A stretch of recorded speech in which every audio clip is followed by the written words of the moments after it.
So what's going on, you big meanie face duty heads? My name is Pone, playing a little bit of that Black Ops 2, coming at you guys with a brand new DLC called Uprising.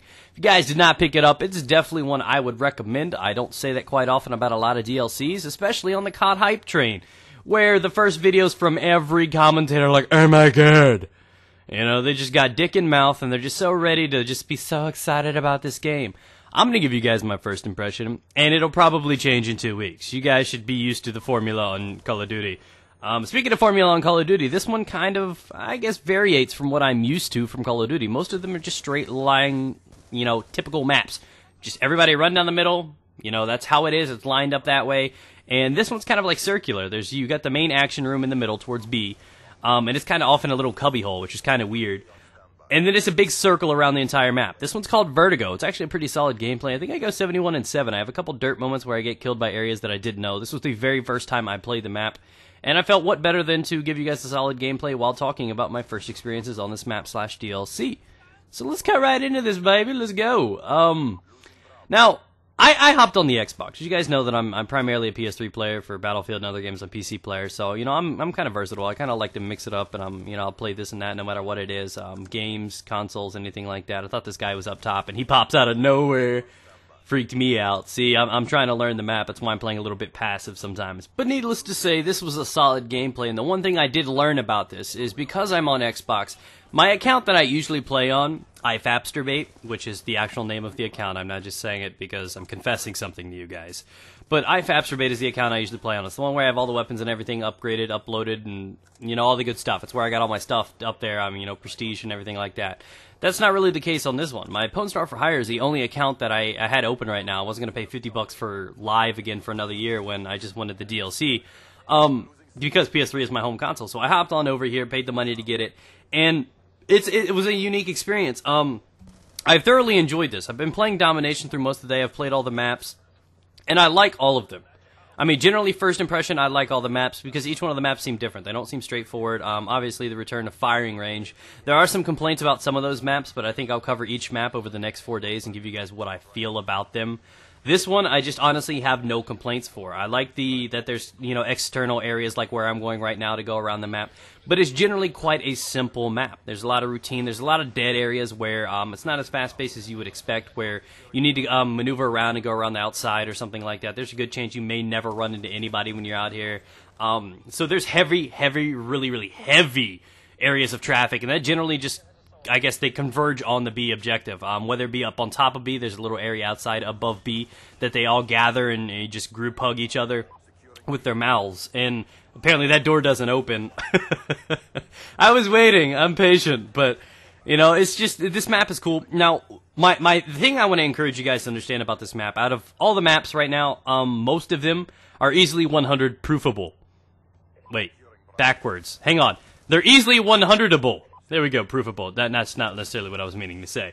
What I was meaning to say is these games, this game type, you know, I'm playing 6v6 Domination right here with low streaks because I was on a new account. I had UAV, Lightning Strike, and Stealth Chopper, and I managed to drop 71 kill game on my first time on the map.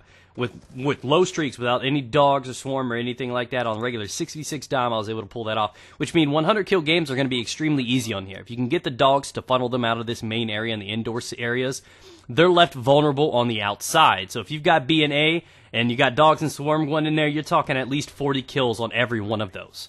So if you could pop those off to win a game, we're talking 120, 130 kill games like it's nothing.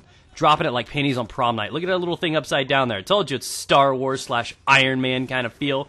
This map completely gives you that futuristic type feel where you're playing it. It's sexy, it's smooth, it's futuristic like you could expect, like Tony Stark built it. And then you got giant fucking machines standing everywhere in it, and futuristic vehiculars and flying machines, and look at that radar up there. That's high tech, right?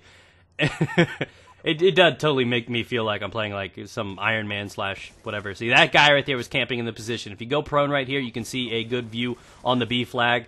It's very hard to do it by the time you get down there and try to lay down on the B flag and look up there and clear it. Generally, if there's someone already up there, you already dead, bro. So this map is cool. I was expecting it being called Vertigo. I expected it being on a large, high-rise, kind of very tall building. But I was expecting levels. That's one thing that you don't see too often from a Call of Duty map is levels. I don't know why I expected. I just think the word itself threw me off.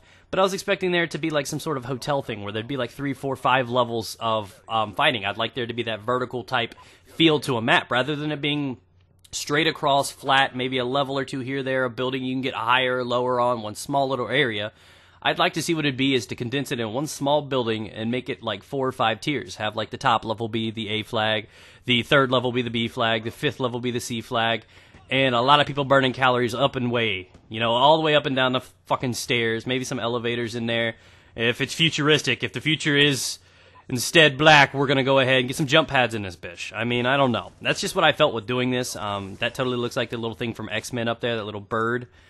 The Blackbird, or whatever you want to call it, but I don't know. That's just how I feel about the map. I was kind of expecting something else, but I do like the map overall. This is probably my favorite map. A lot of people are leaning towards Magma, but I think it's just the appeal of lava being on the map just completely teases everybody. They're like, oh my god, it's so cool. And I don't know. It's just me. But this is probably my favorite map. I played it a couple times, and I thoroughly enjoyed it. There is, like I said, some gaps when there is some large areas of, I guess, non-activity because of the areas. The spawns are kind of fishy.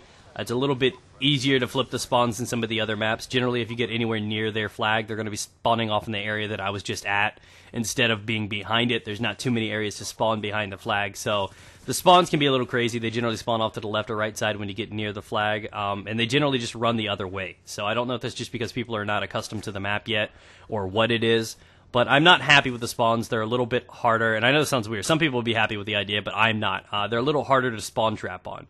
And me being a kill whore, me being on this, and loving that kind of stuff, I like to know that if you position a map properly, you can pin them down and take advantage of them. And I don't like that they scatter so easily on this. You get anywhere near it and they just kind of blossom off elsewhere. And of course, if you're playing any sort of triple cap, they're going to spawn wherever the hell they want to. At that point, there's no rules. It's Call of Duty, bro. And of course, the Bouncing Betty takes my streak down, you douchebag. But you know, through this experience, through picking this up, you know, I always enjoy coming over and playing Xbox. I enjoy running into you guys. So if you guys want to play it all over this next few days, maybe the next week or so, I'll be playing this on Xbox. If any of you guys are Xbox players, follow me on Twitter. It'll be linked down in the description below. You guys can check that out. I'll be doing open lobbies, maybe even doing some live streaming of this over the next week or so. I generally am a PS3 player, like I said before, so I don't play this too often. So if you guys want to hop in a game, have some fun with me, and mess around, play these new maps, let a brother know. We can hook up, say what's up, and you just have some fun. But again, look at me trying to take advantage of this. I laid down, I had to scoot up a little bit. I know there's a guy over here in this little hallway, but he's not doing anything, he's not pushing up. Notice my guy dropped right there, but my stealth chopper's doing work, and fortunate for me, they weren't doing anything about it. So again, this map is wide open outside of the small little condensed areas where there are indoor areas. But for the most part, Swarm's generally going to take out, I say it's safe to cover about 75% of the map. And with so many people patrolling the inner workings of the map, like around the B objective, they get cleared out quite often. So if you're able to put on the Swarm streak, it's going to do heavy work on this map. That's just fair warning for all you guys. There's not many areas to hide from the Swarm. So this is definitely one of those high streak maps. Some of the other ones have some buildings, some high walls, may not be the best for Swarm, but this is probably the best map in the game for the Swarm. Well, not in the game, but for the DLC, in the Uprising DLC. And I would encourage you guys to run high streaks on this map. And that's just my personal preference. It's my personal recommendation to you guys.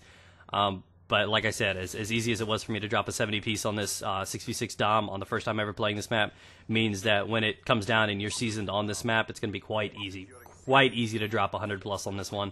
Even for it being such a large map and such, I guess, weird outlook kind of, you know, outskirts, if you will, of the map. So that's just my personal preach on it. Hopefully you guys have enjoyed the gameplay and commentary.